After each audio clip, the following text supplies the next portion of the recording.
வணக்கம் மற்றும் ஒரு உண்மை நலசல் நிகழ்ச்சியுடன் இணைந்திருக்கின்றோம். நாடாளுமன்ற அமர்வுகள் இடம்பெற்றுக் கொண்டிருக்கிறது. நேற்றைய தினமும் இன்றைய தினம் நடைபெற்றுக் கொண்டிருக்கின்ற நேரத்தில் கன்னியுரைகள் நிகழ்த்தப்படுகின்றன.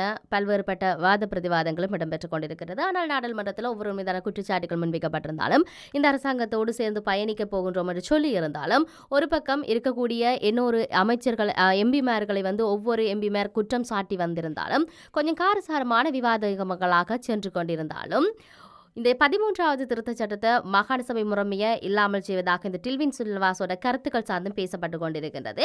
இவையெல்லாம் ஒரு பக்கம் இருக்கு. இன்னொரு பக்கம் சொல்லப்படுகிறது, ஜனாதிபதி ஒரு காகித துண்டை கூட பார்க்காமல் நீண்ட ஒரு உரையினை, அவர் கொள்கை உரையினை ஒன்று அவர் நிகழ்த்தி இருக்கின்றார். நீண்ட காலமாக அது உருவாக்கப்பட்ட ஒரு எங்களுடைய கொள்கை முன் திட்டம் அப்படி என்று சொல்லப்பட்டிருக்கிறது கரணி அமரசூரியாக. இது சார்ந்து நாம் இப்பொழுது பார்க்க போகின்றோம். ஒரு துண்டு காகிதத்தை கூட பார்க்காமல் ஜனாதிபதியால் எப்படி பேச முடிந்தது? நீண்ட காலமாக உருவாக்கப்பட்ட ஒரு நிலையான கொள்கை ஒன்றை முன்வைத்துள்ளோம் என்று பிரதமர் ஹரணி அமரசூரிய இந்த விடயத்தை சொல்லியிருக்கிறார். அத்துடன் மக்கள் துணிச்சலான ஒரு முடிவை எடுத்திருக்கிறார்கள், அவர்கள் தெரிவிப்பதை செவிமடுங்கள் என்ற விடயத்தையும் பிரதமர் அங்கு சொல்லியிருந்தார். நாடாளுமன்ற அமர்வில் நேற்றைய தினம் அவர் இந்த விடயத்தை தெரிவித்திருந்தார். இந்த வரலாற்றில் ஒரு ஆணியை பிரதிநிதித்துவப்படுத்தும் ஒரு நாடாளுமன்றம், பாரம்பரியமான தேர்ந்த அரசியல் கட்சி ஆட்சியை மக்கள் நிராகரித்துள்ளனர். இந்த செய்தியை நாம் சரியாக புரிந்து கொள்ள வேண்டும். நீண்ட காலமாக நாட்டின் நிர்வாகம் கடுமையான வீழ்ச்சியை சந்தித்தது. இதன் காரணமாக அதிகாரம் தவறாக பயன்படுத்தப்பட்டது. ஊழல் மிகுந்த அரசியல் கலாச்சாரத்தை மக்கள் முற்றாக நிராகரித்திருக்கிறார்கள். மக்கள் நிராகரிப்பது அரசியலை அல்ல, அதிகாரத்தை துஷ்பிரயோகம் செய்யும் அரசியல் கலாச்சாரத்தையே நிராகரிக்கிறார்கள்.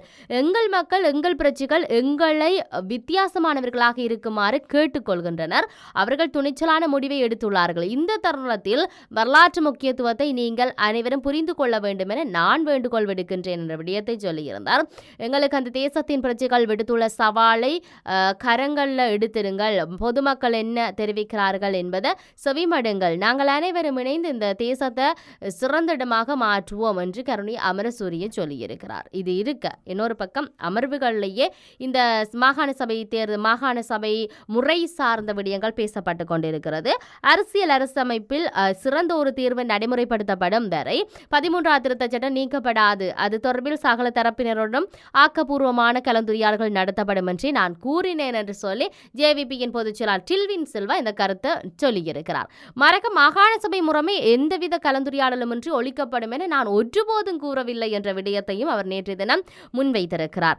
இலங்கை நடைமுறையில் உள்ள அரசியல் அமைப்பில் 13வது திருத்தச் சட்டம் முன்மொழியப்பட்டுள்ள மாகாண சபை முறைமையை முடிவுக்கு கொண்டு வரவும், புதிய அரசமைப்பின் ஊடாக அனைத்தின மக்களும் சமமான உரிமைகள் கிடைப்பதை உறுதி செய்யவும் தேசிய மக்கள் சக்தி அரசானது நடவடிக்கை எடுத்துள்ளது என அண்மையில் அவர் தமிழ் ஊடகம் ஒன்றுக்கு கருத்து வெளியிட்டிருப்பதாக சமூக ஊடகங்களில் செய்திகள் வெளியாகியிருந்தன. இந்த செய்தியில் தமிழ் மக்களின் அரசியல் பிரச்சனைகளுக்கு தீர்வு ஏற்படுத்துவதாக கூறிய இலங்கை இந்திய ஒப்பந்தத்தினூடாக 13வது அரசமைப்பு திருத்தம் கொண்டு வரப்பட்டது. அந்த ஒப்பந்தத்தை ஆரம்ப காலத்தில் இருந்தே நாங்கள் எதிர்த்து வந்துள்ளோம். நாட்டு மக்களின் விருப்பத்துக்கு மாறாகவும் அமைச்சரவையில் கூட அனுமதி பெற்றாலுமே ஒப்பந்தம் கைச்சாதிடப்பட்டது. இருப்பினும் இந்த ஒப்பந்தத்தின் பிரகாரம் அரசமைப்பின் ஊடாக நாட்டில் நடைமுறைப்படுத்தப்பட்டுள்ள 13வது திருத்தத்தின் அடிப்படையிலான மாகாண சபை முறையால் தமிழ் மக்களின் அரசியல் பிரச்சனைகளுக்கு தீர்வு ஏற்படவில்லை. மாறாக இனங்களுக்கு இடையில் முரண்பாடுகளை தோற்றுவிக்கும் வகையிலான சூழலை காணப்படுகிறது. எனவே பயனற்ற மாகாண சபை முறைமைக்கு பதிலாக தமிழ் மக்களின் அரசியல் அபிலாசைகளை நிறைவேற்றக்கூடியதும் அனைத்தின மக்களுக்கும் சமமான உரிமையை பெற்றுக்கொள்ளும் வகையிலுமான புதிய அமைச்சரவையை உருவாக்கும் பணியில தேசிய மக்கள் சக்தி அரசானது செயற்படுகிறது. இதுக்காக இலங்கையில் உள்ள அனைத்து தரப்பினரும் கருத்துக்களை கேட்டறிந்து செயற்பட நடவடிக்கைகள் எடுக்க வேண்டும். ஆட்சி அதிகாரத்துக்கு குறுகிய காலங்களே ஆகின்ற நிலையில் நாட்டின் பொருளாதார பிரச்சனைகளை தீர்ப்பதில் முன்னுரிமை அளித்து செயல்பட்டாலும் நிரந்தர தீர்வுகளுக்கான பல நடவடிக்கைகள் முன்னெடுத்து வருகிறோம். நடைமுறையில் உள்ள பழமை வாய்ந்த அரசமைப்புக்கு பதிலாக புதிய அரசமைப்பு உருவாக்குவது முக்கிய பொறுப்பாக நாங்கள் கருதுகிறோம். புதிய அரசமைப்பின் ஊடாக தமிழ் மக்கள் எதிர்பார்க்கும் தீர்வு கிடைக்கும். அப்போது 13வது அரசமைப்பு திருத்தமோ அல்லது மாகாண சபை முறைமைக்கு தேவையோ நாட்டில் இருக்காது என்று டில்வின் சில்வா கூறியதாக சொல்லப்படுகிறது. இது தொடர்பில் டில்வின் சில்வா வெளியிட்ட கருத்தை பார்த்தால், வடக்கு மக்களின் சிக்கல்களை தீர்த்து வைக்க 1987ஆம் ஆண்டு கொண்டு வரப்பட்ட 13ஆம் திருத்தம் கூறு தவறானது.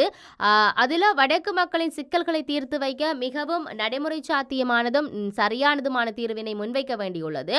அத்தகைய மிகச்சிறந்த தீர்வினை முன்வைத்து நடைமுறைப்படுத்தும் வரை 13வது திருத்தத்தையும் மாகாண சபைகளை ஒழிக்கப் போவதில்லை என்றே நான் கூறினேன். மேற்படி புதிய தீர்வுகள் எதிர்காலத்தில் கலந்துரையாடல்களுக்கு இலக்காக்கப்படுகின்ற அரசியலமைப்பில் உள்ளடக்கப்படும்.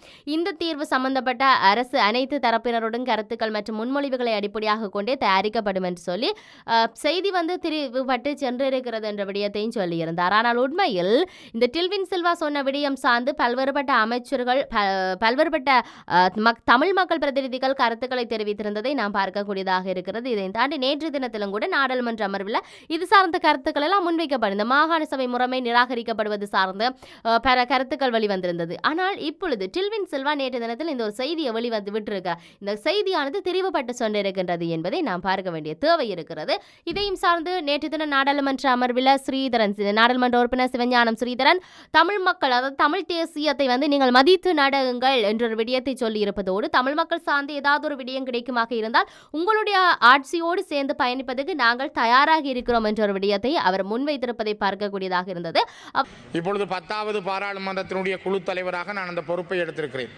இந்த வருடம் 2024ஆம் ஆண்டு ஜனவரி 21ஆம் தேதி மக்களால் தெரிவு செய்யப்பட்ட ஒரு கட்சி தலைவராகவும் பாராளுமன்ற குழு தலைவராகவும் எங்களுடைய இந்த நாட்டினுடைய ஜனாதிபதி ஆற்றிய உரையினுடைய சாராம்சத்திலே தமிழ் மக்களுக்கான ஒரு தீர்வு முயற்சி என்பது மிக முக்கியமான விடயம் என்பது பேசப்படாமல் போனது அல்லது அது சொல்லப்படாமல் போனது என்பது ஒரு துர்லபமான விடயமாக அல்லது துரதிர்ஷ்டவசமான விடயமாக நாங்கள் இந்த இடத்திலே பார்க்கிறோம். இந்த நாட்டிலே இவ்வளவு காலமும் நடந்த கடன் சுமைக்கான காரணம் என்ன?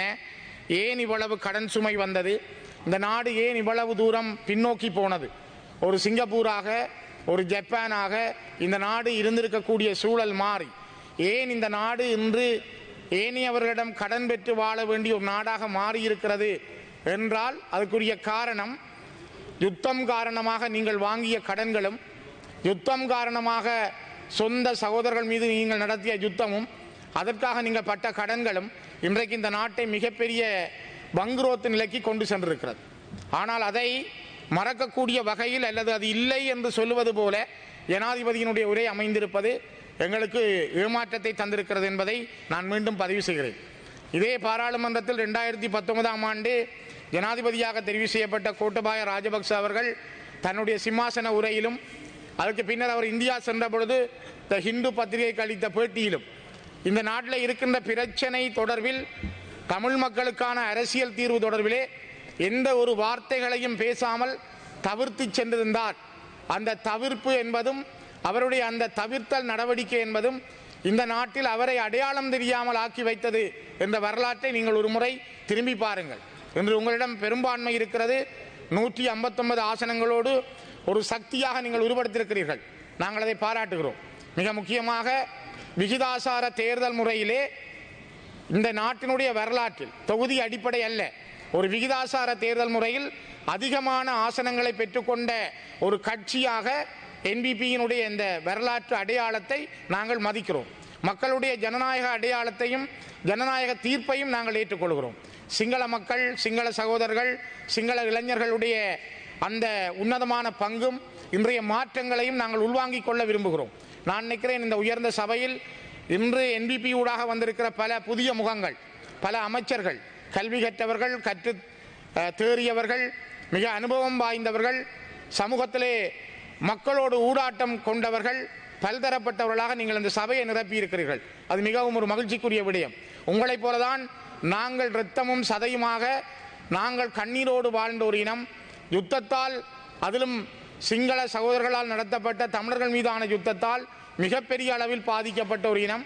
இன்றும் விடுவிக்கப்படாத காணிகள், அகதி முகாம்கள், எங்களுடைய வாழ்க்கை முறைகள் என்பதெல்லாம் நாங்கள் தத்தளித்துக் கொண்டிருக்கிற இனமாக இந்த நிலையிலும் கூட உங்களோடு எங்களுடைய கரங்களை சேர்த்து பயணிக்க விரும்புகிறோம். உங்களுடைய அந்த பலமான மாற்றங்களோடு தமிழ் மக்கள் தங்களுக்கான மாற்றங்களை நோக்கி நகரவும் நாங்கள் தயாராக இருக்கிறோம். அந்த விடயத்திலே நாங்கள் பின்னிற்கவில்லை. அவை நாங்கள் எதற்கும் எதிராளிகள் அல்ல. நாங்கள் பல காலங்களிலே பல பேச்சுக்களை நடத்தி இருக்கிறோம். பலவிதமான உன்னதமான முயற்சிகளை மேற்கொண்டிருக்கிறோம். குறிப்பாக இலங்கையினுடைய வரலாற்றிலே கௌரவ பிரதி சபாநாயகர் அவர்களே, பண்டா செல்வா ஒப்பந்தம் என்பது வரலாற்றில் முக்கியத்துவம் வாய்ந்தது. பண்டார் நாயக்கா முதல் இந்த நாட்டிலே ஒரு சமஷ்டி அரசியல் தீர்வு பற்றிய விடயத்தை இந்த நாட்டிலே முதல் சொன்ன ஒரு சிங்கள பொதுமகன். அவரோடு தந்தை செல்வா, தமிழர்களுடைய அரசியல் தந்தை செல்வநாயகம் அவர்கள் ஒரு ஒப்பந்தம் செய்திருந்தார். அந்த ஒப்பந்தம் கிழிக்கப்பட்டது. அவருக்கு பிற்பாடு டட்லியும் செல்வாவும் ஒப்பந்தம் செய்தார்கள். அப்போ அந்த ஒப்பந்தமும் கிடப்பிலே போடப்பட்டது. அதே போல சந்திரிகாவோடு 1989 கடைசி பிரேமதாசாவோடு விடுதலை புலிகள் பேச்சுவார்த்தைகளை ஆரம்பித்திருந்தார்கள். பேச்சுவார்த்தைகள் குழப்பியடிக்கப்பட்டது. அதே போல சந்திரிகாவோடு 94ஆம் ஆண்டிலே விடுதலை புலிகள் பேச்சுவார்த்தைகளை நடத்தியிருந்தார்கள். அவை வெற்றி பெறவில்லை. பின்னர் 2001ஆம் ஆண்டில் ரணில் பிரபா ஒப்பந்தம் இந்த நாட்டிலே முக்கியத்துவம் பெற்றிருந்தது. ஒஸ்லோவில், ஜப்பானில் பல இடங்களிலே விடுதலை புலிகளுக்கும் அரசாங்கத்துக்கும் இடையிலே பேச்சுவார்த்தைகள் நடைபெற்றது. ஜெனிவாவிலே, தாய்வானிலே இவ்வாறான பல இடங்களில் பேசியும் இந்த நாட்டினுடைய பிரச்சனைக்கான தீர்வுகள் எட்டப்படவில்லை. ஏமாற்றம்தான் மிஞ்சி இருந்தது. இலங்கை இந்திய ஒப்பந்தம் இந்த வரலாற்றில் முக்கியத்துவம் வாய்ந்தது. 1987ஆம் ஆண்டு இலங்கையிலே கொண்டு வரப்பட்ட இலங்கை இந்திய ஒப்பந்தம் என்பது அரசியல் பிரச்சனையை தீர்ப்பதற்காக, இங்கே இருக்கின்ற தமிழ் மக்களுடைய அரசியல் ரீதியான பிரச்சனைக்கு தீர்வு காண்பதற்காக கொண்டு வரப்பட்ட விடயமும் இன்று வரை சரியான முறையில் நடைமுறைப்படுத்தப்படாமல் கேள்விக்குட்படுத்தப்பட்ட வகையிலேயே காணப்படுகின்றது. ஆகவே இங்கே எழுதப்பட்ட ஒப்பந்தங்கள் எல்லாம் ஒன்றில் கிழித்தறியப்பட்டிருக்கிறது, அல்லது அவை நடைமுறைப்படுத்தப்படாமல் கிடப்பிலே போடப்பட்டிருக்கிறது. இன்று மாற்றம் வந்திருக்கிறது. எதையும் நீங்கள் செய்யக்கூடிய வல்லமையோடு வந்திருக்கிறீர்கள். ஜே.ஆர். ஜெயவர்தன் அவர்கள் இந்த அரசியல் அமைப்பை கொண்டு வந்த பொழுது 78ஆம் ஆண்டிலே அவர் சொன்னது, நாங்கள் ஆணை பெண்ணாகவும் பெண்ணை ஆணாகவும் மாற்றுவதை தவிர மீதி அனைத்தும் 78 அரசியல் யாப்பிலே இருப்பதாக. இலங்கையின் வரலாற்றிலே நீங்கள் 72 குடியரசு யாப்பாக இருக்கட்டும், அல்லது 78லே வந்த குடியரசு யாப்பாக இருக்கட்டும், இது யாவும் தமிழ் மக்களுடைய விருப்பங்கள் உள்வாங்கப்படவில்லை.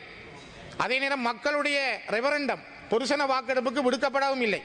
ஆனால் இப்பொழுது நீங்கள் ஒரு யாப்பு மாற்றத்தை கொண்டு வர விரும்பினால், ஒரு அரசியல் அமைப்பை மாற்ற விரும்பினால், பாராளுமன்றத்திலே 3/2 பெரும்பான்மை அது இப்பொழுது உங்களுக்கு இருக்கிறது, அது கொண்டு வர முடியும். ஆனால் அதை ரெஃபரண்டமாக பொதுசன வாக்கெடுப்புக்கு விட வேண்டும் என்பது ஒரு நியதியாக இருக்கிறது. அதை மாற்ற முடியாது. அந்த நியதியன் என்பது நாளை தமிழ் மக்களுக்கான பிரச்சனைக்கு என்ன தீர்வை தரப்போகிறது. நாங்கள் நீண்ட காலமாக போராடி கிட்டத்தட்ட 4 லட்சம் தமிழ் மக்கள் இந்த மண்ணிலே இறந்திருக்கிறார்கள். 60,000க்கும் மேற்பட்ட போராளிகள் இந்த மண்ணிலே விதைக்கப்பட்டிருக்கிறார்கள். கோடிக்கணக்கான சொத்துக்கள் அளிக்கப்பட்டிருக்கிறது. இவற்றையெல்லாம் இழந்தும் நம்பிக்கையோடு நிமிர்ந்து நிற்கிற ஒரு இனம் உங்களோடு கைகோர்க்க தயார் என்று இன்றும் எங்களுடைய சமாதான கதவுகளை திறந்தபடி உங்களிடம் நாங்கள் பேசுகிறோம். காரணம், இந்த நாட்டிலே நீங்கள் நீங்களாகவும் நாங்கள் நாங்களாகவும் எங்களுடைய உரித்துக்களோடு வாழ வேண்டும் என்ற அந்த உன்னதமான எண்ணங்களோடும் உயர்ந்த குணங்களோடும் உங்களுடைய கரங்களோடு சேர்ந்து செல்ல, உங்களோடு சேர்ந்து செல்ல நாங்கள் தயாராக இருக்கிறோம். ஆனால் தயார் நிலை என்பது, நாங்கள் எவ்வாறு சிங்கள மக்களுடைய தேசிய அடையாளங்களை, உங்களுடைய இன மத கலாச்சார அடையாளங்களை, உங்களுடைய நில அடையாளத்தை, உங்களுடைய மொழி அடையாளத்தை, உங்களுடைய கலாச்சார அடையாளத்தை மதிக்கிறோம். அது ஒரு இனத்துக்குரியது, அது ஒரு இன குழுமத்துக்குரியது. அதே போல இந்த மண்ணிலே 21ஆம் நூற்றாண்டுக்கு இயேசுவினுடைய கிறிஸ்து பிறப்பதற்கு முற்பட்ட வரலாற்று சிந்தனைகளை விட்டு இப்பொழுது இருக்கிற 21ஆம் நூற்றாண்டின் காலத்துக்கு நீங்கள் வருவதென்றால், இப்பொழுது இருக்கிற காலச்சூழல் எவ்வாறான விடயங்களை கையாள வேண்டும், எவ்வாறு இந்த அரசியல் மாற்றங்களை நோக்கி நகர வேண்டும் என்பதில் உங்களுடைய கரிசனைகளை நாங்கள் எதிர்பார்க்கிறோம், உங்களுடைய எண்ணங்களை நாங்கள் எதிர்பார்க்கிறோம். அதற்காக உங்களோடு பேசுவதற்கும் சிங்கள மக்களுடைய எண்ணங்களோடு சேர்ந்து செல்வதற்கும் இந்த நாட்டிலே நாங்களும் எங்களுக்குரிய மொழி, எங்களுக்குரிய பண்பாடு, எங்களுக்குரிய நில அடையாளம், பூர்வீக குடிகளான எங்களுடைய இந்த மண்ணுடைய சொந்தத்தோடு நாங்கள் இந்த தேசத்தில் உங்களுடைய இனக்குழுமமாக நாங்கள் உங்களோடு சேர்ந்து வாழ, நாங்களும் நீங்களும் தேசத்தில் ஒன்றாக இருந்தாலும் இரண்டுபட்ட தேசத்துக்கு இரண்டுபட்ட இனக்குழுமங்கள் என்பதை அடையாளத்தோடு வாழ்வதற்கு நாங்கள் விரும்புகிறோம். நாட்டிலே சமாதானம், சமத்துவம், சம உரிமை உண்மையானது. நாங்கள் யாரும் அதை நிராகரிக்கவில்லை. ஆனால் ஒரு இன அடையாளம், ஒரு இனத்தினுடைய உரிமை, அந்த இனத்தினுடைய இருப்பு என்பது அது வித்தியாசமானது. அதனை நாங்கள் சம உரிமையாக சொல்ல முடியாது. சம உரிமை இருக்கிறது, ஆனால் இனத்தின் அடையாளத்தை விட்ட சம உரிமை அல்ல. ஒரே நாடு, ஒரே மொழி, ஒரே தேசம் என்பது ஒரு இனத்துக்கு குறிப்பதாக அமைய அவர் மக்களுடைய தேசியம் சார்ந்து தமிழ் மக்கள் சார்ந்து பல விடயத்தை நேற்றைய தினத்தில் நாடாளுமன்றத்தில் அவர் பேசியிருந்தார். இதையும் தாண்டி இன்றைய தினத்திலும் கூட தமிழ் மக்கள் பிரதிநிதிகள் பலர் வந்து மக்களுடைய தேசியம் சார்ந்து சுய நிர்ணயம் சார்ந்து அவர்களுடைய அபிலாசிகள் சார்ந்து அவர்களுக்கு கிடைக்க வேண்டிய உரிமைகள் சார்ந்து பேசிக் கொண்டிருக்கின்றார்கள் என்பதை நாம் பார்க்கக்கூடியதாக இருக்கிறது. பொறுத்திருந்து பார்ப்போம் இன்றைய நாடாளுமன்ற அமர்வுகளில் எவை சார்ந்து நகர்ந்து கொண்டிருக்க போகின்றது என்பதையும் இந்த 13வது திருத்த மாகாண சபை முறைமை சார்ந்து இனி ஒரு முற்றுப்புள்ளி வைக்கப்படுமா இல்லையா, இதனுடைய நடவடிக்கைகள் எவ்வாறு அமைய போகின்றது என்பதையும் நாம் பொறுத்திருந்து பார்க்க வேண்டிய தேவை இருக்கிறது. மற்றொரு உண்மை நிகழ்ச்சியில் சந்திப்போம். வணக்கம்.